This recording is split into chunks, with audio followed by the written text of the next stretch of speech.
ધોરણ 11 કોમર્સ અર્થશાસ્ત્ર વિષયમાં આપણે પ્રકરણ 2 મૂળભૂત ખ્યાલો અને સંકલ્પનાઓ આ પ્રકરણની અંદર આપણે આજે નવો પ્રશ્ન ચર્ચા કરીશું. નવા પ્રશ્નો છે કલ્યાણનો અર્થ, કલ્યાણ એટલે શું, સંપત્તિ અને કલ્યાણ વચ્ચેનો સંબંધ, આ પ્રશ્નની આપણે ચર્ચા કરવાની છે. અને ત્યારબાદ ઉત્પાદનના સાધનો એટલે શું, ઉત્પાદનના સાધનના પ્રકારો, એના વિશે ચર્ચા કરીએ. તો સૌથી પહેલાં આપણે જોઈએ કે કલ્યાણ એટલે શું. લાસ્ટ લેક્ચરમાં આપણે સંપત્તિનો અર્થ, સંપત્તિના લક્ષણો અને સંપત્તિના પ્રકારો વિશે ચર્ચા કરી હતી. હવે આગળનો પ્રશ્ન છે કલ્યાણ એટલે શું, કલ્યાણ કોને કહેવાય. તો કે કલ્યાણ શબ્દ આપણે સાંભળીએ છીએ, કલ્યાણ જેને ઇંગ્લિશમાં આપણે વેલફેર કહીએ છીએ, સારી સ્થિતિ, પરિસ્થિતિમાં સુધારો એને કલ્યાણ તરીકે ઓળખવામાં આવે છે. તો ફરી એકવાર કે કલ્યાણ એટલે સારી સ્થિતિ, પરિસ્થિતિમાં સુધારો. અર્થશાસ્ત્રની પરિભાષામાં કહીએ તો ભૌતિક જીવન ધોરણમાં સુધારો, વધુ સારી સ્થિતિનું નિર્માણ, એને કલ્યાણ તરીકે ઓળખવામાં આવે છે. તો કે ફરી એકવાર કલ્યાણ એટલે સારી સ્થિતિ, પરિસ્થિતિમાં સુધારો. આર્થિક રીતે કહીએ તો એટલે કે અર્થશાસ્ત્રની પરિભાષામાં કહીએ તો ભૌતિક જીવન ધોરણમાં સુધારો, વધુ સારી સ્થિતિનું નિર્માણ, એને કલ્યાણ તરીકે ઓળખવામાં આવે છે. અહીંયા આગળ કલ્યાણ શબ્દને વિસ્તૃત સમજીએ તો કે ભાઈ સંપત્તિને કારણે, કારણ કે આપણે જે કંઈ સંપત્તિ પ્રાપ્ત કરીએ છીએ શા માટે, તો કે માનવી પોતાનું જીવન ધોરણને વધુ ઊંચું લાવવા માટે, સુખાકારી પ્રાપ્ત કરવા માટે પ્રાપ્ત કરે છે. બીજું કે આપણને સંપત્તિ પ્રાપ્ત થાય છે, એને કારણે વ્યક્તિ શિક્ષણ, આરોગ્યની સુવિધાઓ સારી રીતે પ્રાપ્ત કરી શકે છે અને પરિણામે સારી આર્થિક સ્થિતિનું નિર્માણ થાય છે. આ પ્રક્રિયાને આપણે કલ્યાણ તરીકે ઓળખવામાં આવે છે. ટૂંકમાં વધુ સારી સ્થિતિ કાયમી ધોરણે રહે તેને કલ્યાણ તરીકે ઓળખવામાં આવે છે. તો આધ્યાત્મથી માંડીને અર્થશાસ્ત્ર સુધી આ કલ્યાણ શબ્દ વપરાય છે. આધ્યાત્મિક પરિભાષામાં એટલે કે ધાર્મિક બાબતોમાં પણ આપણે બોલતા હોઈએ છીએ તો કે તમારું કલ્યાણ થાવ એટલે કે જે સ્થિતિ જેના કરતાં સારી સ્થિતિ, સારી સુધરે એ સ્થિતિ. અર્થશાસ્ત્રની પરિભાષામાં પણ કલ્યાણ શબ્દનો અર્થ એવો જ થતો હોય છે કે ભાઈ વધારે સારી સ્થિતિ ઈચ્છવામાં આવે છે. વધુ સારી સ્થિતિ માત્ર ટૂંકા ગાળા માટે નહીં પરંતુ કાયમી ધોરણે રહે એ સ્થિતિને કલ્યાણ તરીકે ઓળખવામાં આવે છે. હવે બીજો પોઈન્ટ આગળ કે ભાઈ અર્થશાસ્ત્રનો અર્થ સમજ્યા, અરે કલ્યાણનો અર્થ સમજ્યા પછી અર્થશાસ્ત્રમાં કલ્યાણને બે રીતે વિચારી શકાય છે. કલ્યાણને બે રીતે વિચારી શકાય છે, એક વ્યક્તિગત કલ્યાણ અને બીજું કયું સામૂહિક કલ્યાણ. અહીંયા વ્યક્તિગત કલ્યાણ એટલે કે કોઈ વ્યક્તિના સંદર્ભમાં આપણે કલ્યાણનો વિચાર કરીએ ત્યારે વ્યક્તિગત કલ્યાણ, વ્યક્તિના હિતને ધ્યાનમાં રાખીએ ત્યારે વ્યક્તિગત કલ્યાણ તરીકે ઓળખાય છે. પરંતુ અર્થશાસ્ત્ર અહીંયા સામાન્ય રીતે સામૂહિક કલ્યાણનો જ વિચાર કરે છે. સામૂહિક કલ્યાણ, કારણ કે અર્થશાસ્ત્ર એક વિષય છે, એક શાખા છે જે સમગ્ર અર્થતંત્ર, સમગ્ર દેશના જે લોકો, કારણ કે વિશ્વના જે લોકો આર્થિક સ્થિતિ આ બાબતનો ચર્ચાનો વિષય કરે છે. અને એટલા માટે જ અહીંયા આગળ અર્થશાસ્ત્રની અંદર સામૂહિક કલ્યાણનો વિચાર કરવામાં આવે છે. તો આ સામૂહિક કલ્યાણ કે જેમાં આર્થિક પરિસ્થિતિમાં માપી શકાય તેવા સુધારા સાથે ગુણાત્મક પરિવર્તનો સાથે સંબંધ છે. તો અહીંયા આગળ કલ્યાણ ક્યારે શક્ય બને છે, તો કે આપણી આર્થિક સ્થિતિમાં સુધારો થાય ત્યારે. આર્થિક સ્થિતિમાં સુધારો ક્યારે થઈ શકે, તો કે અહીંયા આગળ ગુણાત્મક પરિવર્તનો કરવામાં આવે. ગુણાત્મક પરિવર્તનો એટલે શું, તો કે આપણી જે આર્થિક સ્થિતિ હોય એની અંદર આપણે જે નવી શોધખોળો કરીએ, નવા સંશોધનો કરીએ, બરાબર, કે નવી ઉત્પાદનની પદ્ધતિઓ ના બધું વિકસાવીએ, જેને કારણે કુલ ઉત્પાદનમાં વધારો થાય, જેને કારણે લોકોની આવક વધે તો લોકોના જીવન ધોરણમાં સુધારો થતો હોય છે. અને આ સ્થિતિ એ કલ્યાણ તરીકે ઓળખાતી હોય છે. તો અહીંયા આગળ આર્થિક વૃદ્ધિ કરતાં આર્થિક વિકાસ સાથે સંકળાયેલી બાબત છે. કલ્યાણનો અર્થ આર્થિક વૃદ્ધિ એટલે કે રાષ્ટ્રીય વધારા સાથે, તેમજ એને કારણે લોકોના જીવન ધોરણમાં સુધારો થાય આ બાબત સાથે સંકળાયેલો છે. ટૂંકમાં કલ્યાણનો મોટો આધાર આવક વૃદ્ધિ કરતાં આવકની યોગ્ય વહેંચણી પર રહેલો છે. એટલે કે આવકમાં વધારો થાય, પરંતુ જો આવકની વહેંચણી બધા જ લોકો વચ્ચે સમાનતાના ધોરણે વહેંચાયેલી હોય તો બધા જ લોકોના જીવન ધોરણમાં સુધારો થાય એ બાબતને કલ્યાણ તરીકે અહીંયા આગળ ઓળખવામાં આવે છે. અહીંયા આગળ વ્યક્તિગત હિત નહીં પરંતુ સમગ્ર સમાજના આવકમાં વધારો થાય, સમગ્ર દેશના લોકોની આવકમાં વધારો થાય, આવક સરખી રીતે વહેંચાય અને લોકોની આર્થિક સ્થિતિ સુધરે, જીવન ધોરણ સુધરે, આ સ્થિતિને કલ્યાણ તરીકે ઓળખવામાં આવે છે. હવે બીજો પોઈન્ટ એથી આગળ કે ભાઈ સંપત્તિ અને કલ્યાણ વચ્ચેનો સંબંધ. ઘણી વખત બે ગુણમાં આવો પ્રશ્ન ટૂંકો પૂછી શકાય કે ભાઈ સંપત્તિ અને કલ્યાણ વચ્ચે કેવો સંબંધ છે. તો કે સામાન્ય રીતે એવું માનવામાં આવે છે કે વ્યક્તિની સંપત્તિમાં વધારો થાય ત્યારે તેના કલ્યાણમાં પણ વધારો થાય છે. કારણ કે દેશની સંપત્તિમાં વધારો થાય તેથી દેશના લોકોનું કલ્યાણ થાય છે, પણ વ્યક્તિ માટે જ આ બાબત સાચી હોય તે દેશ માટે ન પણ હોય. હવે આ વિચારવા જેવી વસ્તુ છે કે ભાઈ જો વ્યક્તિ પોતાની સંપત્તિમાં વધારો કરે છે એને કારણે એના પોતાના જીવન ધોરણમાં વધારો થાય છે, સુધારો થાય છે અને પોતાનું કલ્યાણમાં વધારો થાય છે, આપણે એમ કહી શકીએ છીએ. પરંતુ દેશ માટે આવું હંમેશા કહી શકાતું નથી, કારણ કે દેશની સંપત્તિમાં વધારો થાય પરંતુ દેશના લોકોનું કલ્યાણ હંમેશા થાય એવું શક્ય બનતું નથી, કારણ કે બધા જ લોકોની આવકમાં એક સરખો વધારો થતો હોતો નથી. ત્યારે દેશની સંપત્તિમાં વધારો થયો હોય તો એ ઘણા લોકોનું જીવન ધોરણ સુધર્યું હોતું નથી, તેથી કલ્યાણ વધશે જેવું કહી શકાય નહીં. બીજો મુદ્દો છે કે દેશની સંપત્તિ માત્ર થોડાક જ લોકોના હાથમાં કેન્દ્રિત હોય તો દેશના બધા લોકોનું કલ્યાણ થતું નથી. આપણે જોઈએ છીએ કે આપણા દેશમાં જેટલો આવક વધે છે, રાષ્ટ્રીય આવક વધે છે, પરંતુ જે ધનિક લોકો હોય, જે ધનકુબેર લોકો છે, પૈસાદાર ઉદ્યોગપતિઓ છે, એ લોકોની જે આવકમાં વધુને વધુ વધારો થતો હોય, સામાન્ય જે ગરીબ લોકો છે, પ્રજા છે, એની આવકમાં કોઈ વધારો થતો ન હોય તો કલ્યાણ થયું એમ કહી શકાય નહીં. બરાબર. તો આ રીતે દેશની સંપત્તિ માત્ર થોડાક લોકોના જ હાથમાં વધારો થતો હોય અને એમના હાથમાં જ કેન્દ્રિત હોય ત્યારે કલ્યાણ થયું એવું કહી શકાય નહીં. અને આગળનો ત્રીજો મુદ્દો છે કે ભાઈ સંપત્તિ અને કલ્યાણનો સીધો સંબંધ માપી શકાતો નથી. અહીં આગળ શબ્દ એક લખ્યો છે કે ભાઈ કલ્યાણને પ્રજાના સામાજિક સાંસ્કૃતિક મૂલ્યો સાથે પણ જોડવામાં આવે તો સંપત્તિ અને કલ્યાણનો સીધો સંબંધ માપી શકાતો નથી. એટલે કે અર્થશાસ્ત્ર નૈતિક મૂલ્યોના નિર્ણયો કરતું નથી. અહીં આગળ લોકોના આર્થિક દ્રષ્ટિએ બરાબર કે ભાઈ કલ્યાણકારી સ્થિતિમાં સુધારો થયો હોય, પરંતુ જોડે જોડે એમની સામાજિક અને સાંસ્કૃતિક બાબતોમાં પણ સુધારો થવો જરૂરી છે, તો જ કલ્યાણ થયું કહેવામાં આવે. એટલે ઘણી વખત આર્થિક સ્થિતિમાં સુધારો થાય પરંતુ સામાજિક અને સાંસ્કૃતિક મૂલ્યોમાં કોઈ પરિવર્તન ના આવે તો અહીં આગળ કલ્યાણ થયું નથી અને આવા કલ્યાણને માપવું બહુ મુશ્કેલ હોય છે.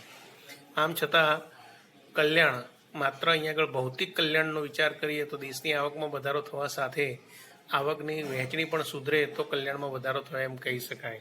એટલે કે અહીં આગળ આવકમાં વધારો થાય, જોડે જોડે આવકની વહેંચણી પણ સમાનતાના ધોરણે થવી જોઈએ, કે બધા જ લોકોના હાથમાં આવક સરખા પ્રમાણમાં પ્રાપ્ત થાય તો એમ કહી શકાય કે કલ્યાણ થયું છે.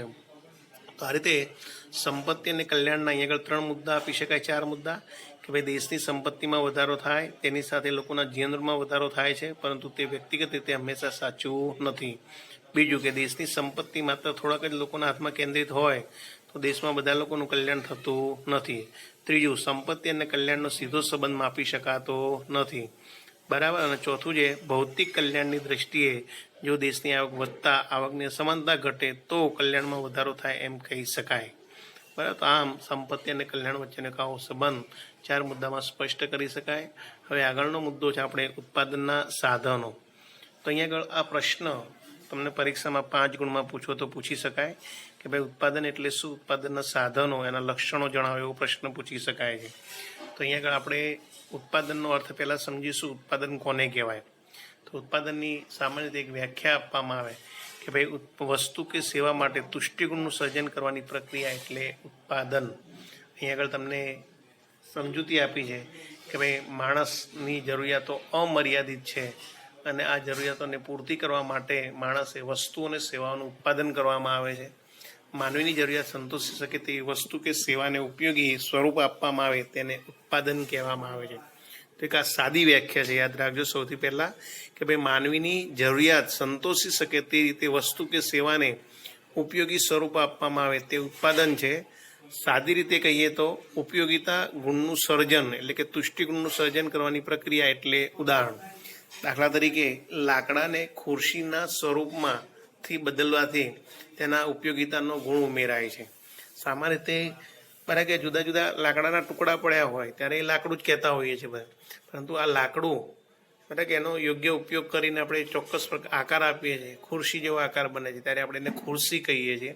અને ખુરશી આપણને બેસવાનો બરાબર કે ગુણ એમાં જોવા મળે છે કે બેસી શકીએ છીએ આપણે, એટલે એ રીતે ચોક્કસ સ્થાન મળી શકે છે. માટે એ ખુરશી આપણા માટે સર્જનની પ્રક્રિયા બની, એટલા માટે તુષ્ટિગુણ ઉમેરવાની પ્રક્રિયા ઉત્પાદન કહેવાય છે. તો આમ તુષ્ટિગુણના સર્જનની પ્રક્રિયામાં જે મદદરૂપ થાય તે બાબતને સાધન કહેવામાં આવે છે. તો આમ તુષ્ટિગુણ એટલે શું, ઉત્પાદન એટલે શું એની વ્યાખ્યા યાદ રાખજો ફરી એકવાર. તો કે માનવની જરૂરિયાત સંતોષી શકે તે રીતે વસ્તુ કે સેવાને ઉપયોગી સ્વરૂપ આપવામાં આવે તેને ઉત્પાદન કહે છે. બીજા શબ્દોમાં કહીએ તો ઉપયોગિતા ગુણનું સર્જન એટલે કે તુષ્ટિગુણનું સર્જન કરવાની પ્રક્રિયા એટલે ઉત્પાદન, અને તુષ્ટિગુણના સર્જનની પ્રક્રિયામાં જે મદદરૂપ થાય તે બાબતોને સાધન કહે છે. બીજું કે અહીંયા આગળ તુષ્ટિગુણની જે પ્રક્રિયા એમાં સ્થળ બદલાવાથી, સ્વરૂપ બદલાવાથી, સમય બદલવાથી વસ્તુના તુષ્ટિગુણમાં ઉપયોગિતાના ગુણમાં વધારો થાય છે. તે પ્રક્રિયા ઉત્પાદનની પ્રક્રિયા છે. તો અહીંયા આગળ જેમ સ્થળ બદલાય, સમય બદલાય, સ્વરૂપ બદલાય, એમ વસ્તુમાં રહેલો તુષ્ટિગુણ બદલાય છે અને તેથી ઉપયોગિતાનો ગુણ બદલાતો હોય છે. અહીંયા દાખલા તરીકે જોઈએ સ્થળ બદલવાથી કઈ રીતે, તો કે દાખલા તરીકે નદીમાં પડેલી રેતી, બરાબર, નદીમાં હોય ત્યારે ત્યાં રેતીમાં બાળકો રમતા હોય છે, બરાબર, રેતીનો ત્યાં આગળ ઘણા લોકો બરાબર ગમે તેમ ઉપયોગ કરી શકતા હોય છે. ત્યાં કોઈની માલિકી હોતી નથી નદીમાં પડેલી રેતીની, પરિણામે ત્યાં માલિકીની ન હોવાથી એનો ઉપયોગ દરેક વ્યક્તિ કરી શકે છે. પરંતુ જો આ રેતીને ટ્રકમાં ભરીને બાંધકામના સ્થળે લાવવામાં આવે ત્યારે એ રેતી વ્યક્તિગત માલિકીની બનતી હોય છે, પરિણામે ત્યાં કોઈ બાળકોને રમવા દેવામાં આવતા નથી. તો અહીંયા આગળ તુષ્ટિગુણ જો વસ્તુનો જે સ્થળ બદલાવાને કારણે એમાં તુષ્ટિગુણ બદલાય છે. સ્વરૂપ બદલાવાથી તુષ્ટિગુણ બદલાતો હોય છે વસ્તુમાં રહેલો. કઈ રીતે, તો કે દાખલા તરીકે હમણાં જ આપણે ખુરશીની વાત કરી કે ભાઈ ખુરશી બન્યા પહેલાં લાકડાના ટુકડા, પણ જેનો યોગ્ય સ્વરૂપ આપ્યું તો લાકડું એ ખુરશી બની જાય છે. તો એ તુષ્ટિગુણ. એ જ રીતે આપણે કહીએ કે કોઈને દૂધ ભાવતું ન હોય, બાળકોને સામાન્ય રીતે દૂધ પીવાની આપણે આદત પાડતા હોય છે, પણ દૂધ ન ભાવે, પરંતુ દૂધમાંથી બનાવેલું જો આઈસ્ક્રીમ આપવામાં આવે છે તો એમાંથી તુષ્ટિગુણ મળે છે. તો આ રીતે સ્વરૂપ બદલવાથી તુષ્ટિગુણ પ્રાપ્ત થતો હોય છે. સમય બદલવાને કારણે તુષ્ટિગુણ. હવે એ કેવી રીતે, કે દાખલા તરીકે આપણે જે વસ્ત્રો શિયાળામાં ઠંડીથી બચવા માટે ગરમ વસ્ત્રોનો ઉપયોગ કરતા હોઈએ છીએ, હવે આ જે વસ્ત્ર ગરમ, જે સ્વેટર હોય કે જેકેટ પહેરતા હો તમે, હવે આ જે શાલ, ગરમ શાલ, સ્વેટર, એ વસ્ત્રો ઉનાળામાં આપણને ઉપયોગી બનતા નથી, એમાંથી આપણને તુષ્ટિગુણ મળતો નથી. આ રીતે વસ્તુનું સ્વરૂપ, સ્થળ, સમય આ બધું બદલાવાથી એમાં તુષ્ટિગુણનો ઉપયોગિતાનો ગુણ હોય છે તે બદલાતો હોય છે, અને આ ઉત્પાદનની પ્રક્રિયામાં શક્ય બનતું હોય છે. તો અહીંયા આગળ ઉત્પાદનનો આવો એક અર્થ આપણે સમજ્યા પછી ઉત્પાદનના મુખ્ય સાધનો કેટલા છે, તો કે 4 સાધનો છે. ઉત્પાદનના સાધનો કેટલા, તો કે 4. કયા કયા? જમીન, મૂડી, શ્રમ, નિયોજક. આ 4 સાધનો છે. તો ફરી એકવાર યાદ રાખજો કે ઉત્પાદનના મુખ્ય સાધનો કેટલા, તો કે 4. જમીન, મૂડી, શ્રમ, નિયોજક. એમાં રાષ્ટ્રના કુલ વાર્ષિક ઉત્પાદનનો આધાર આ 4 સાધનો, ઉત્પાદનના સાધનો પર રહેલો છે. કોઈ પણ દેશના ઉત્પાદન માટે આ 4 સાધનો મહત્વના ગણાતા હોય છે. તો એમાં ઉત્પાદન પ્રક્રિયામાં 4 સાધનનું મહત્વ સરખું રહેલું છે. આજે દેશમાં ઉત્પાદનની પ્રક્રિયા માટે આ 4 સાધનો મહત્વના ગણાતા હોય છે. અહીંયા માર્શલ ઉત્પાદનના મુખ્ય તો 2 જ સાધનો ગણે છે. કયા, તો કે કુદરત, અને બીજું કયું છે, માણસ છે. કારણ કે અહીંયા આગળ કુદરતે સર્જેલા 2 સાધનો છે, માણસ અને એક બીજું કયું, તો કે કુદરત સ્વયં પોતે. કુદરત, કારણ કે આપણે જે કંઈ પ્રક્રિયાઓ કરીએ છીએ આપણે કુદરતમાં રહીને જ કરતા હોઈએ છીએ. અને કુદરત, દાખલા તરીકે જમીન છે, હવા છે, પાણી છે, આ બધું કુદરતી તત્વો છે, અને એનો ઉપયોગ કરીને જ માણસ વિવિધ પ્રકારની આર્થિક પ્રવૃત્તિઓ કરે છે. એટલા માટે જ અહીંયા આગળ ઉત્પાદનના મુખ્ય 2 જ સાધન કુદરત અને માણસ ગણાય છે. પરંતુ અર્થશાસ્ત્રની પરિભાષામાં ઉત્પાદનના મુખ્ય 4 સાધનો છે, જમીન, મૂડી, શ્રમ, નિયોજક છે. તો સૌથી પહેલાં આપણે ઉત્પાદનના 4 સાધનોનો પરિચય. એમાં સૌથી પહેલાં જમીન. જમીન એટલે શું, જમીનનો અર્થ અને જમીનના લક્ષણો, એના વિશે ચર્ચા કરીશું. જમીન કોને કહેવાય, તો કે સામાન્ય રીતે મનુષ્યને ઉત્પાદનમાં મદદરૂપ થતા કુદરતી પરિબળો એને જમીન તરીકે ઓળખવામાં આવે છે. બરાબર. તો સામાન્ય વ્યવહારમાં આપણે જમીનની સુધી એક સામાન્ય ભૌગોલિક પરિભાષામાં વ્યાખ્યા આપીએ છીએ કે ભાઈ જમીન એટલે શું, તો કે પૃથ્વી સપાટી ઉપરનું પાતળું પડ કે પોપડો, આવો અર્થ આપણે આપીએ છીએ. પરંતુ અર્થશાસ્ત્રની પરિભાષામાં આ જમીનનો અર્થ બરાબર કે વિશિષ્ટ થતો હતો, વિસ્તૃત થતો હોય છે. કે ભાઈ જમીન એટલે પૃથ્વી સપાટી ઉપરમાં માણસ જે વસવાટ કરે છે તે, બરાબર, એને આપણે જમીન કહીએ છીએ. પણ અહીંયા આગળ અર્થશાસ્ત્રની પરિભાષામાં જમીન એટલે પૃથ્વીના પેટાળમાં રહેલા વિવિધ પ્રકારના ખનિજ તત્વો, બરાબર, પૃથ્વીના અંદર રહેલા જે વિવિધ પ્રકારના ખનિજ તત્વો કહીએ છીએ આપણે. આ ઉપરાંત પૃથ્વી સપાટી પરના નદીઓ, પર્વતો, જંગલો વગેરેનો સમૂહ. આ ઉપરાંત પૃથ્વી ઉપરના વાતાવરણમાં રહેલા વિવિધ પ્રકારના વાયુઓ, ઘટકોનો સમૂહ, એને જમીન તરીકે ઓળખવામાં આવે છે. આવી એક અર્થશાસ્ત્રની વિસ્તૃત વ્યાખ્યા છે.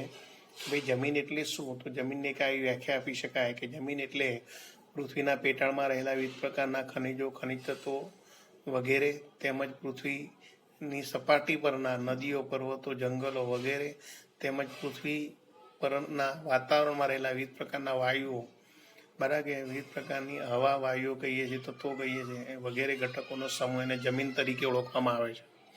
હવે આ જમીનનો અર્થ સમજ્યા પછી અહીંયા આગળ અર્થશાસ્ત્રની ભાષામાં તમને એક ટૂંકી વ્યાખ્યા આપી છે પ્રોફેસર માર્શલના મતે.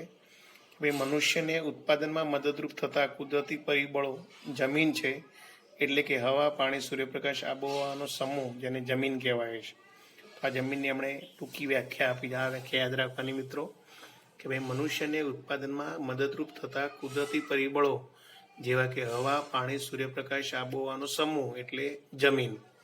બરાબર. આમ ઉત્પાદનમાં મદદરૂપ ખનિજ એટલે કે વિવિધ પ્રકારના ખનિજો, ખાણ, પર્વત, નદી, ગરમી તમામને જમીન ગણીએ તો જમીનના મહત્વના લક્ષણો નીચે મુજબ આપી શકાતા હોય છે. જમીનના મુખ્ય લક્ષણો તો કે અહીંયા આગળ તમને જુદા જુદા 5 લક્ષણો આપ્યા છે. જમીન એ કુદરતી બક્ષિસ છે, તે માનવ સર્જિત નથી. હા, આપણે જાણીએ છીએ કે ભાઈ જમીનનું સર્જન કુદરત દ્વારા કરવામાં આવેલું છે. જમીન એ કોઈ માનવ નિર્મિત નથી, માનવી દ્વારા એનું સર્જન કરવામાં આવેલું નથી. એટલા માટે જમીન એ કુદરત તરફથી મળેલી આપણને એક ભેટ ગણવામાં આવે છે. બરાબર. તો એના ઉપર આપણે રહી શકીએ છીએ. આપણું ગુજરાત સમગ્ર જીવસૃષ્ટિનું નિર્માણ જમીન ઉપર થયેલું છે. એટલા માટે જમીન એ કુદરતી બક્ષિસ કહેવાય છે. બીજો મુદ્દો છે જમીનનો કુલ પુરવઠો સ્થિર છે. એટલે અહીંયા આગળ કુદરતી જે જમીન સર્જી છે, બરાબર, ભગવાને જે જમીનનું અહીંયા આગળ નિર્માણ કર્યું છે એનું પ્રમાણ સ્થિર છે, એમાં કોઈ વધારો કે ઘટાડો કરી શકાતો નથી. બરાબર. એટલે આમ જમીનનો કુલ પુરવઠો સ્થિર છે, એમાં કોઈ વધારો ઘટાડો કરી શકાતો નથી, એના પ્રમાણમાં વધારો કરી શકતો નથી આપણે કે ભાઈ ચલો કે ભાઈ નદીઓ પૂરીને કે ભાઈ સમુદ્ર પૂરીને આપણે જમીનના બરાબર કે વિસ્તારમાં વધારો કરીએ, વધારો શક્ય બનતો નથી. તો આ રીતે કુદરતે જે જમીનનું સર્જન કર્યું છે, આપણે જાણીએ છીએ કે ભાઈ સમગ્ર વિશ્વ સભમાં બરાબર કે ભાઈ 3 ભાગમાં પાણી છે અને 1 ભાગ જમીન વિસ્તાર ગણાય છે. તો કુદરતી આ જે સર્જેલો જમીન વિસ્તાર એમાં આપણે કોઈ વધારો કરી શકતા નથી કે ભાઈ એમાં ઘટાડો પણ થઈ શકતો નથી. આમ જમીનનો પુરવઠો સ્થિર છે. ત્રીજું લક્ષણ છે કે જમીન અગતિશીલ છે. હવે જો ઉત્પાદનના સાધનો ગતિશીલતા ધરાવતા હોય છે, એમાં જમીન એક એવું સાધન છે કે જે ગતિશીલતા અહીંયા આગળ 2 પ્રકારની હોય છે, ભૌગોલિક ગતિશીલતા અને વ્યવસાયિક ગતિશીલતા. તો કે જમીન અહીંયા આગળ અગતિશીલ છે, પણ કઈ રીતે? ભૌગોલિક રીતે અગતિશીલ છે. અગતિશીલ એટલે કે જમીનને એક જગ્યાએથી બીજી જગ્યાએ ખસેડી શકાતી નથી. બરાબર. આપણે જાણીએ છીએ કે ભાઈ અહીંયા આગળ જમીનને એક એવું સાધન છે કે જેને એક સ્થળેથી બીજા સ્થળે ખસેડી શકાતું નથી. આપણે ગામડે રહેતા હોય, આપણી પાસે ઘણી બધી જમીન છે, ઘણા બધા ખેતરો છે, ગામડેથી શહેરમાં આવીએ તો કે શહેરમાં આવીએ ત્યારે ખેતરોને સાથે લઈને આવી શકાતા નથી. બરાબર. તો આ રીતે જમીન અગતિશીલ છે. બરાબર. ભૌગોલિક રીતે અગતિશીલ છે, પણ વ્યવસાયિક રીતે ગતિશીલ છે. વ્યવસાયિક ગતિશીલતા એટલે શું? તો કે એક વ્યવસાયમાંથી બીજા વ્યવસાયમાં જમીનનો ઉપયોગ કરી શકાય છે. તમે જમીનનો ચલો કે ભાઈ ખેતર તરીકે એટલે કે એમાં ખેત ઉત્પાદન મેળવવા માટે ઉપયોગ કરતા હો, એની જગ્યાએ તમે ઔદ્યોગિક માટે ઉત્પાદન કરવા માંગતા હોય તો પણ થઈ શકે, રહેઠાણ માટે ઉપયોગ કરવા માંગતા હોય તો પણ થઈ શકે. તો આ રીતે જમીન એ વ્યવસાયિક ગતિશીલતા ધરાવે છે, પરંતુ ભૌગોલિક ગતિશીલતા ધરાવતી નથી. આમ જમીન અગતિશીલ છે. ચોથું લક્ષણ છે તેની ફળદ્રુપતા જુદી જુદી હોય છે. તો કે જમીન બધી જગ્યાએ એક સરખી હોતી નથી. બરાબર. કે જમીનમાં રહેલા જે તત્વો એને કારણે દરેક જમીનમાં ફળદ્રુપતા જુદી જુદી હોય છે. આપણે જાણીએ છીએ કે જમીન જુદા જુદા પ્રકારની હોય છે. કાપની જમીન હોય છે, કાળી જમીન હોય છે, રાતી જમીન હોય છે, બરાબર, ગોરાડું જમીન હોય છે. તો આ જુદા જુદા જમીનના પ્રકાર હોય છે. તો એ રીતે જમીનના બરાબર જે માટીના કણો તો એમાં રહેલા તત્વો ફળદ્રુપતા એ જુદી જુદી હોય છે અને એને કારણે આપણે જુદા જુદા પાકોનું ઉત્પાદન લઈ શકતા હોય છે. તો આ રીતે દરેક જમીનની ફળદ્રુપતા જુદી જુદી હોય છે. બીજું, જમીનનો ઉપયોગ કરવા બદલ જમીનના માલિકને જે વળતર મળે છે એને ભાડું તરીકે ઓળખવામાં આવે છે. તો એક નાના ટૂંકા પ્રશ્ન તરીકે પણ એક આ લક્ષણ તરીકે યાદ રાખજો કે ભાઈ જમીનના ઉપયોગ કરવા બદલ મળતા વળતરને શું કહે છે? તો કે ભાડું કહે છે. કોઈ પણ માણસ જમીનનો જે ઉપયોગ કરે છે તો આપણે જે ભાડે આપી શકીએ છીએ એમ કહેવાય જમીનને. તો જમીનના ઉપયોગને બદલ મળતા વળતરને ભાડા તરીકે ઓળખવામાં આવે છે. તો એક આ સામાન્ય પરીક્ષામાં લક્ષણ તરીકે પૂછી શકાય, અલગ પ્રશ્ન તરીકે કે ભાઈ જમીન એટલે શું, જમીનના લક્ષણો જણાવો. તો જમીનની એક વ્યાખ્યા આપવાની કે ભાઈ મનુષ્યને ઉત્પાદનમાં મદદરૂપ થતા કુદરતી પરિબળો જેવા કે ખનિજો, ખનિજ તત્વો, ખાણ, પર્વત, નદી, બરાબર, સૂર્યપ્રકાશ, આબોહવા વગેરેનો સમૂહ એટલે જમીન કહેવામાં આવે છે. જમીનના 5 લક્ષણો છે કે ભાઈ જમીન કુદરતી બક્ષિસ છે, જમીનનો પુરવઠો સ્થિર રહે છે, જમીન અગતિશીલ છે, તેની ફળદ્રુપતા જુદી જુદી હોય છે, ભૂમિને મળતા વળતરને ભાડું કહે છે. ચલો ત્યાર પછી મહત્વનું લક્ષણ છે શ્રમ. શ્રમ એટલે શું? શ્રમ શબ્દ આપણે સાંભળેલો છે, શ્રમ શબ્દથી પરિચિત છે. તો કે અન્ય વ્યક્તિની દેખરેખ હેઠળ વળતરની અપેક્ષાએ થતું માનસિક કે શારીરિક કાર્ય એને શ્રમ તરીકે ઓળખવામાં આવે છે અને આ શ્રમ કરનાર વ્યક્તિને શ્રમિક કહેવામાં આવે છે. તો આ શ્રમની વ્યાખ્યા છે. તો અર્થશાસ્ત્રની પરિભાષામાં ફરી એકવાર યાદ રાખજો કે ભાઈ કોઈ પણ વ્યક્તિની દેખરેખ હેઠળ વળતરની અપેક્ષા સાથે થતું માનસિક કે શારીરિક કાર્ય એને શ્રમ તરીકે ઓળખવામાં આવે છે. શ્રમ કરનાર વ્યક્તિને શ્રમિક કહેવામાં આવે છે. તો અહીંયા આગળ ઉત્પાદનના જે મૂળભૂત સાધનો એ હમણાં કીધું કે ભાઈ 2 જ સાધનો છે, કુદરતી પરિબળો અને બીજું જમીન. બરાબર, કુદરતી પરિબળો એટલે કે જમીન અને માનવી, એમ 2 સાધનો છે. તો આ બીજું સાધન માનવી એ શ્રમ મહત્વનું સાધન તરીકે ઓળખાય છે. શ્રમના લક્ષણો તો કે નીચે મુજબ સમજાવી શકાય છે. અહીંયા આગળ શ્રમના મુખ્ય 6 લક્ષણો છે. તો ઉત્પાદનના અગત્યના સાધન તરીકે શ્રમ નીચે મુજબના 6 લક્ષણો ધરાવે છે. એમાં સૌથી પહેલું લક્ષણ છે શ્રમ અને શ્રમિક અવિભાજ્ય છે. બરાબર, અહીંયા શ્રમ અને શ્રમિક અવિભાજ્ય છે એટલે એનો મતલબ એમ કે શ્રમ અને શ્રમિક બંને એકબીજા સાથે જોડાયેલા છે. શ્રમને શ્રમિકથી જુદો પાડી શકાતો નથી. કોઈ માણસ કામ કરતો હોય તો એ કામ કરે છે તેની સાથે શ્રમ એની સાથે જોડાયેલો જ છે. બરાબર, એ શ્રમ અને શ્રમિકને છૂટા પાડી શકાતા નથી. જેમ કે જમીન અને જમીનનો માલિક તો બંને એકબીજાથી છૂટા પાડી શકાય. દાખલા તરીકે આજે પોતાની માલિકીની જમીન છે તો બીજાને વેચી દેવામાં આવે ત્યારે બીજાની માલિકીની થઈ શકે છે. તો એ જમીનના માલિક બદલાઈ શકે છે, પરંતુ આ શ્રમનો માલિક બદલાઈ શકાતો નથી. કારણ કે જે વ્યક્તિ કામ કરે છે એ શ્રમિક છે અને જેનાથી જે મહેનત કરે છે, બરાબર, એ એનો શ્રમ કહેવામાં આવે છે. તો આ શ્રમ અને શ્રમિક બંને કેવા છે? અવિભાજ્ય છે. તો આ સૌથી મહત્વનો શબ્દ યાદ રાખવાનો કે ભાઈ કોઈ પણ ખેડૂત, દાખલા તરીકે કોઈ ખેડૂત ખેતરમાં કામ કરતો હોય છે તો એની સાથે શ્રમ એની સાથે જ રોકાયેલો છે. કે ભાઈ એવું બનતું નથી કે ભાઈ ખેડૂત ઘરે આવે અને ખેતરમાં શ્રમ એનું કામ કરતો, એવું બની શકતું નથી. તો આમ શ્રમ અને શ્રમિક બંને એકબીજા સાથે જોડાયેલા છે, અવિભાજ્ય છે. બીજું લક્ષણ છે શ્રમ નાશવંત છે, એનો સંગ્રહ થઈ શકતો નથી. હા, એક આ મહત્વની બાબત છે કે ભાઈ અહીંયા આગળ શ્રમ નાશવંત છે એટલે કે એનો મતલબ કે જેટલા કલાક વ્યક્તિ કામ કરે છે એટલો જ એનો શ્રમ ગણાય છે. જેટલા કલાક વ્યક્તિ કામ કરતો નથી એટલો શ્રમ એનો નાશ પામે છે. કે એનો મતલબ એવું નહીં કે શ્રમનો સંગ્રહ કરી શકાતો નથી. કે ભાઈ અહીંયા આગળ શ્રમને કે ચાલો આજે આપણે 5 કલાક કે 10 કલાક કામ કર્યું નથી, એ શક્તિનો આપણે સંગ્રહ કર્યો અને આવતીકાલે આપણે 2 દિવસનું ભેગું કામ એક સાથે કરી શકીએ, એવું બનતું નથી. તો આ રીતે શ્રમનો સંગ્રહ કરી શકાતો નથી. શ્રમ નાશવંત છે. જેટલા કલાક કામ કરો એટલો જ તમારો શ્રમ ગણાતો હોય છે. એટલા કલાક તમે શ્રમ કરતા નથી એટલો શ્રમ તમારો નાશ પામે છે. આ રીતે શ્રમનો સંગ્રહ થઈ શકતો નથી. ત્રીજું લક્ષણ છે સામાજિક માનસિક કારણોને આધારે ગતિશીલતાને અસર કરે છે. એટલે અહીંયા આ વાક્ય એવું કહે છે કે ભાઈ શ્રમ એ ગતિશીલતા ધરાવતું સાધન છે.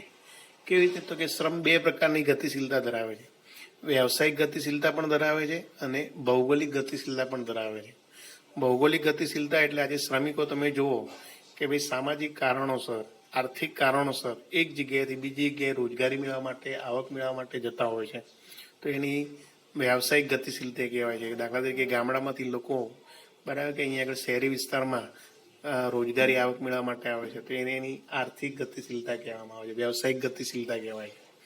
એ જ રીતે સામાજિક કારણોસર રીતે પણ લોકો એક સ્થળેથી બીજા સ્થળે જતા હોય છે, પરંતુ બધા જ શ્રમિકો જાય છે એવું શક્ય બનતું નથી.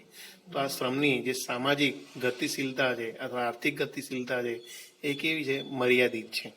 કારણ કે કેટલાક શ્રમિકો પોતાના ધર્મને કારણે, પોતાની ભાષાને કારણે, બરાબર, કે એક સ્થળથી બીજા સ્થળે ગતિશીલ થઈ શકતા નથી. તો તો આમ શ્રમ ગતિશીલતા ધરાવે છે, પરંતુ મર્યાદિત ગતિશીલતા ધરાવે છે એવું કહી શકાય છે. ચોથો મુદ્દો છે કે દરેક શ્રમની કાર્યક્ષમતા જુદી જુદી હોઈ શકે છે, કે દરેક શ્રમિકની કાર્યક્ષમતા જુદી જુદી. એટલે એનો મતલબ કે ભાઈ બધા જ એક કારખાનામાં જો કામ કરતા શ્રમિકો હોય, 5 શ્રમિકો કામ કરતા હોય, તો 5 શ્રમિકોની કામ કરવાની શક્તિ સરખી હોતી નથી, જુદી જુદી હોય છે. આવડત પણ એમનામાં રહેલી હોય છે, જુદી જુદી હોય છે. એને કારણે એ રીતે અલગ અલગ વળતર મેળવતા હોય છે. એટલે દરેક શ્રમિકોની કાર્યક્ષમતા અલગ હોતી નથી. બરાબર. બીજું કે શ્રમના પુરવઠાના આધાર વસ્તી પર રહેલો છે. એનો મતલબ એમ કે જો વસ્તીનું પ્રમાણ વધારે હોય તો શ્રમિકોના પુરવઠામાં શું થતું હોય છે? વધારો થાય છે. જેમ જેમ વસ્તી વધતી જાય છે એમ લાંબા ગાળે શ્રમ પુરવઠો પણ વધતો જાય છે. આમ વસ્તી ઓછી હોય તો શ્રમિકોનો પુરવઠો ઓછો હોય છે, વસ્તી વધે છે એમ શ્રમિકોનો પુરવઠો વધતો જાય છે. આજે આપણા ભારતમાં વસ્તી જેમ જેમ વધતી જાય છે એમ શ્રમિકોની સંખ્યા વધતી જાય છે, રોજગારી મેળવતા લોકોનું પ્રમાણ વધતું જાય છે. તો આ રીતે શ્રમના પુરવઠાના આધાર વસ્તી પર રહેલો છે. ત્યાર પછી છઠ્ઠું લક્ષણ છે શ્રમને ચૂકવતા વળતરને વેતન કહેવામાં આવે છે. જેમ આપણે હમણાં કીધું કે ભાઈ જમીનના ઉપયોગ કરવા બદલ મળતા વળતરને ભાડું કહેવાય છે, તો એ રીતે શ્રમનો ઉપયોગ કરવા બદલ શ્રમિકને વળતર તરીકે જે રકમ આપવામાં આવે છે એને ભાડા તરીકે વેતન તરીકે ઓળખવામાં આવે છે. તો એક આ પણ ટૂંકા પ્રશ્ન તરીકે યાદ રાખજો મિત્રો કે ભાઈ શ્રમને ચૂકવાતા વળતરને વેતન કહે છે. ચલો ત્યાર પછી આગળનો મુદ્દો આપણે જોઈએ મૂડી. મૂડી એટલે શું? મૂડીનો અર્થ અને મૂડીના લક્ષણો એના વિશે ચર્ચા કરીએ. તો મૂડી કોને કહેવાય? આ ત્રીજું લક્ષણ છે. તો કે આધુનિક ઉત્પાદન પ્રક્રિયામાં અગત્યનું એક આ સાધન મૂડી ગણાય છે. મૂડી તમે સમજી શકો છો, કોમર્સના વિદ્યાર્થીઓ મૂડી એટલે કે ધંધામાં રોકવામાં આવતી મૂડી આપણે એ કહીએ છીએ. પરંતુ અર્થશાસ્ત્રની પરિભાષામાં મૂડી એક શબ્દ અલગ તરીકે ઓળખવામાં આવે છે. મૂડી એટલે માત્ર નાણાંનો જથ્થો કે ભાઈ નાણાંનો પુરવઠો, એને મૂડી કહેવામાં આવતું નથી. પરંતુ અર્થશાસ્ત્રની પરિભાષામાં બરાબર ઉત્પાદનની પ્રક્રિયામાં ઉપયોગી બનતા માનવ સર્જિત ભૌતિક સાધનને મૂડી કહેવામાં આવે છે. આ વ્યાખ્યા છે એની યાદ રાખજો. ફરી એકવાર વિદ્યાર્થી મિત્રો લખજો, યાદ રાખજો. ઉત્પાદન પ્રક્રિયામાં ઉપયોગી બનતા માનવ સર્જિત ભૌતિક સાધનને મૂડી કહે છે. ઉત્પાદનની પ્રક્રિયામાં ઉપયોગી બનતા માનવ સર્જિત ભૌતિક સાધનને મૂડી કહે છે. મૂડી એ માનવ સર્જિત ઉત્પાદનનું સાધન છે. બરાબર. અહીંયા વ્યાખ્યા છે ટૂંકી જુઓ કે મૂડી એટલે ભૌતિક વસ્તુઓ જે ઉત્પાદનમાં મદદરૂપ થાય છે એને મૂડી કહેવાય છે. દાખલા તરીકે ઉદાહરણ આપ્યું છે કે ભાઈ ઉત્પાદનનું ઉત્પાદિત સાધન મૂડી એ ભૌતિક વસ્તુ કે જેનું ઉત્પાદન થયું છે એને આપણે મૂડી કહીએ. દાખલા તરીકે ટ્રેક્ટર, તો કે ટ્રેક્ટર આપણા માટે મૂડી કહેવાય. કેમ? કારણ કે ટ્રેક્ટરનું ઉત્પાદન થયું છે, બધા કારખાનામાં ટ્રેક્ટર બનાવવામાં આવ્યું છે અને આ ટ્રેક્ટરનો ઉપયોગ આપણે ખેતી ક્ષેત્રે બરાબર ઉપયોગ કરીએ છીએ, જેને કારણે આપણો સમય બચે છે, શ્રમ બચે છે અને એને કારણે ઘણું બધું ઉત્પાદન કરી શકાતું હોય છે. તો ટ્રેક્ટર એ શું કહેવાય છે? મૂડી કહેવાય છે. અહીંયા આગળ બીજું ઉદાહરણ તમને આપું કે દાખલા તરીકે આપણે ચાલો કે ભાઈ 50 લાખનો બંગલો ખરીદી હોય, મકાન ખરીદ્યું હોય, તો 50 લાખનું જે મકાન એ આપણી માટે મૂડી નથી. બરાબર. કારણ કે આપણે રહેવા માટે ખરીદ્યું છે, એમાંથી આપણને કોઈ આવક મળતી નથી, એટલા માટે આપણા માટે મૂડી ન કહી શકાય. પરંતુ જો આપણે 50 લાખ ખર્ચીને કારખાનું ખરીદ્યું હોય તો એ કારખાનું આપણા માટે મૂડી કહેવાશે, કારણ કે એમાંથી આપણે ઉત્પાદન પ્રક્રિયા કરીને આવક મેળવવાના છે, તો એ માટે મૂડી કહેવાય. તો આ રીતે ઉત્પાદન પ્રક્રિયામાં ઉપયોગી બનતું માનવ સર્જિત ભૌતિક સાધનને જ મૂડી કહેવામાં આવે. આપણે હરવા ફરવા માટે ગાડી લીધી હોય તો એને મૂડી ના કહેવાય. પરંતુ જો આપણે ધંધા ઉદ્યોગમાં ઉપયોગમાં લેવા માટે, સમયસર પહોંચવા માટે જો સાધન ખરીદ્યું હોય તો આપણા માટે મૂડી છે. તો આ રીતે મૂડીને આવો સામાન્ય અર્થ કરી શકાય છે. બીજું કે મૂડીના લક્ષણો, તો કે મૂડીના અહીંયા આગળ જુદા જુદા 4 લક્ષણો છે. એક, ઉત્પાદનનું માનવ સર્જિત સાધન છે. તો આપણે હમણાં જ વાત કરીએ રીતે મૂડી એ ઉત્પાદનનું માનવ સર્જિત સાધન છે. એટલે કે માનવી દ્વારા સર્જન કરવામાં આવેલું સાધન એને જ મૂડી કહેવામાં આવે છે. બરાબર. એ જ રીતે સૌથી ગતિશીલ ઉત્પાદનનું સાધન છે મૂડી. તો કે ઉત્પાદનનું સૌથી ગતિશીલ સાધન છે.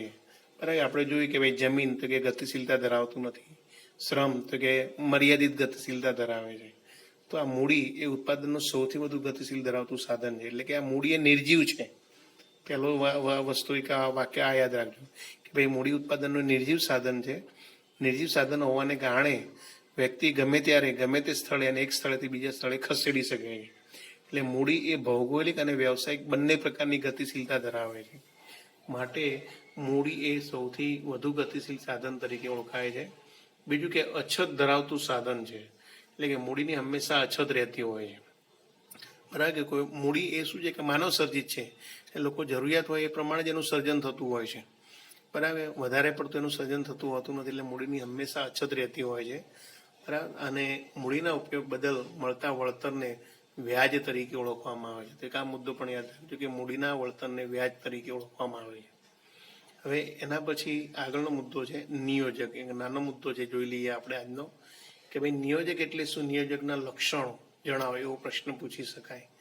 તો કે અહીંયા આગળ આપણે આગળના 3 સાધનો જોયા, જમીન, મૂડી, શ્રમ. આ ત્રણેય સાધનોને ઉત્પાદન પ્રક્રિયામાં ઉપયોગમાં લઈ ઉત્પાદન પ્રક્રિયા ધરનાર વ્યક્તિ એને નિયોજક તરીકે ઓળખવામાં આવે છે. તો એક આ વ્યાખ્યા યાદ રાખજો કે જમીન, મૂડી, શ્રમ જેવા ઉત્પાદનના ત્રણેય સાધનોનું યોગ્ય સંકલન કરી ઉત્પાદન પ્રવૃત્તિ કરનાર વ્યક્તિને નિયોજક તરીકે ઓળખવામાં આવે છે. તો અહીંયા આગળ ઉત્પાદનના સાધનો, અહીંયા વ્યાખ્યા ચોપડીમાં તમને આવી ટૂંકી આપી છે કે ભાઈ ઉત્પાદનના સાધનોનું સંયોજન કરનાર નિયોજક છે. જો કે વ્યવસ્થાપક અને નિયોજક વચ્ચે તફાવત છે. વ્યવસ્થાપક એ શું છે, કર્મચારી છે, મેનેજર જેને કહીએ છીએ. પરંતુ અહીંયા આગળ જે ધંધાનો માલિક કહીએ છીએ આપણે, જે વ્યવસાય ધંધો ઊભો કરે છે, એને આપણે નિયોજક તરીકે ઓળખવામાં આવે છે. તો આ નિયોજક એ આગળ ઉત્પાદનના જે 4 જુદા જુદા 3 સાધનો છે, 3 સાધનોને યોગ્ય રીતે જોડીને ઉત્પાદન પ્રવૃત્તિ ધરવાનું કામ કરે છે, એટલે એને આપણે નિયોજક તરીકે ઓળખવામાં આવે છે. નિયોજક એક સ્વતંત્રપણે જોખમ ઉઠાવે છે, એમ કહેવાય છે કે અહીંયા કોઈ પણ વસ્તુનું ઉત્પાદન કરે છે તો એની પહેલાં શું છે તો કે ઘણી બધી એની મૂડી, નાણાં રોકવા પડતા હોય છે. પછી નાણાંનું મૂડીમાં જે વસ્તુનું ઉત્પાદન થાય છે એ ઉત્પાદન કર્યા પછી એનું વેચાણ કરે, અને વેચાણ કર્યા પછી એને નફો પ્રાપ્ત થતો હોય છે. તો ત્યાં સુધી એને આ બધા જોખમો ઉઠાવવા પડતા હોય છે. એનું વળતર નિશ્ચિત હોતું નથી, એને નફો પણ મળી શકે કાં તો ખોટ પણ જઈ શકે છે. તો આમ મૂડી, જમીન અને શ્રમના સંયોજન દ્વારા ઉત્પાદન પ્રક્રિયા યોજી અને આવક મેળવવાનો પ્રયત્ન કરે છે, જેને આપણે નિયોજક તરીકે ઓળખીએ છીએ. અહીંયા નિયોજકના ઉત્પાદનના જે 3 સાધનો વળતર આપે છે, એ રીતે અહીંયા આગળ નિયોજકને કોઈ નિશ્ચિત વળતર હોતું નથી. નિયોજકના મુખ્ય 4 લક્ષણો છે. તો કે સૌથી પહેલું લક્ષણ એક તે આર્થિક નિર્ણયો કરે છે. આર્થિક નિર્ણયો કરે છે એટલે એનો મતલબ એમ કે ભાઈ અહીંયા નિયોજક ઉદ્યોગ ધંધાની જે સ્થાપના કરે છે, ઉદ્યોગ ધંધાની સ્થાપના કર્યા પછી કઈ વસ્તુનું ઉત્પાદન કરવું, કેટલા પ્રકારે કરવું, કેટલા પ્રમાણમાં કાચો માલ લાવવો, કઈ કિંમતે લાવવો, કઈ કિંમતે વેચવું, એ જે તે કંઈ વિવિધ પ્રકારના નિર્ણયો એ જાતે જ લેતો હોય છે. એટલે આ રીતે આર્થિક નિર્ણયો એ જાતે લેતો હોય છે નિયોજક. બીજું કે નિયોજક જોખમ ઉઠાવે છે. હવે પોતે ધંધાનો માલિક છે તો અર્થતંત્રમાં બરાબર કે ભાઈ ક્યારેક મુશ્કેલીની પરિસ્થિતિ આવતી હોય છે, નાણાકીય કટોકટી, ખોટ જતી હોય છે. ઘણી વખત કુદરતી પરિબળો, દાખલા તરીકે કુદરતી આફતો જેવી કે ચાલે કે ભાઈ વરસાદ, અતિવૃષ્ટિ થતી હોય, બરાબર, અનાવૃષ્ટિ એટલે કે દુષ્કાળ જેવી સ્થિતિ સર્જાતી હોય, ક્યારેક ચોરી, લૂંટફાટ, તોફાનો જેવી માનવસર્જિત સમસ્યાઓ થતી હોય છે. તો આવા જોખમો ઉઠાવવાનું કાર્ય નિયોજક કરતો હોય છે. તો એ જેની સામે પણ પોતાનો ધંધો ટકાવી રાખતો હોય છે. તો આ રીતે નિયોજક એ જોખમ ઉઠાવે છે. નિયોજન શક્તિ એનો ગુણ છે. નિયોજકમાં ચોક્કસ પ્રકારના ગુણ હોવા જોઈએ. બરાબર, નિયોજક કોને કહેવાય? તો નિયોજકમાં એક આ ગુણ એનામાં કયો હતો કે એક ધૈર્યવાન, સહનશીલતા, બરાબર, તેમાં સાહસિકતા અને વૃત્તિ, એ એનામાં મહત્વના ગુણ હોવા જોઈએ. તો જ એ સફળ નિયોજક શક્ય બને છે. તો આ રીતે નિયોજન કરવાની શક્તિ એનામાં હોવી જોઈએ. જો તમે ઉદ્યોગ ધંધામાં યોગ્ય રીતે સંચાલન કરવાની શક્તિ ધરાવતા હોય તો જ સારા નિયોજક બની શકો. તો આ રીતે નિયોજકમાં એક મહત્વનો ગુણ હોવો જોઈએ. તેને મળતા વળતરને નફો કહેવામાં આવે છે. નિયોજકનું વળતર આમ તો નિશ્ચિત હોતું નથી, છતાં પણ એના જે કંઈ એને છેવટે 3 ઉત્પાદન સાધનોની વહેંચણી કરતા જે કંઈ મળે છે એ એને નફો કહેવાય છે. અને આ નિયોજકને મળતા વળતરને નફા તરીકે ઓળખવામાં આવે છે. તો આમ નિયોજકનો અર્થ આપણે જોયો કે ભાઈ જમીન, મૂડી, શ્રમ જેવા ઉત્પાદનના 3 સાધનોનું સંયોજન કરી ઉત્પાદન પ્રવૃત્તિ દ્વારા જે આવક મેળવવાનો પ્રયત્ન કરે છે એને નિયોજક તરીકે ઓળખવામાં આવે છે. નિયોજકના 4 લક્ષણો છે. આર્થિક નિર્ણયો કરે છે, જોખમ ઉઠાવે છે, નિયોજન શક્તિ એનો ગુણ છે, અને તેને મળતા વળતરને નફા તરીકે ઓળખવામાં આવે છે. તો આમ નિયોજકના આપણે આ 4 લક્ષણો જોયા. એની પહેલાં આપણે મૂડીનો અર્થ, મૂડીના લક્ષણો જોયા. એની પહેલાં શ્રમનો અર્થ અને શ્રમના લક્ષણો જોયા. અને એની પહેલાં જમીનનો અર્થ અને જમીનના લક્ષણો જોયા. તો આ રીતે આખો જે આ પ્રશ્ન આપણે 5 ગુણનો છે કે ઉત્પાદન એટલે શું, ઉત્પાદનના સાધનો કયા કયા છે, એના લક્ષણો કયા કયા છે, તો એના વિશેની ચર્ચા આપણે અહીંયા પૂર્ણ કરીએ છીએ. એની પહેલાં આપણે કલ્યાણનો અર્થ જોયો હતો, સંપત્તિ અને કલ્યાણ વચ્ચેનો સંબંધ જોયો હતો. તો આ પ્રશ્નનો જવાબ દરેક વિદ્યાર્થી મિત્રોએ સંપૂર્ણ ફરી એકવાર વાંચીને અને આ જે સમજૂતી આપી એ પ્રમાણે સમજીને લખી જવો, અને લખ્યા પછી મોઢે કરી જવો, ચોક્કસ યાદ રહી જશે. હવે નવા પ્રશ્નની ચર્ચા આપણે નેક્સ્ટ લેક્ચરમાં નેક્સ્ટ વિડીયોમાં કરીશું. તો અહીંયા આગળ આટલા સુધી આપણે રાખીએ છીએ. ઓકે.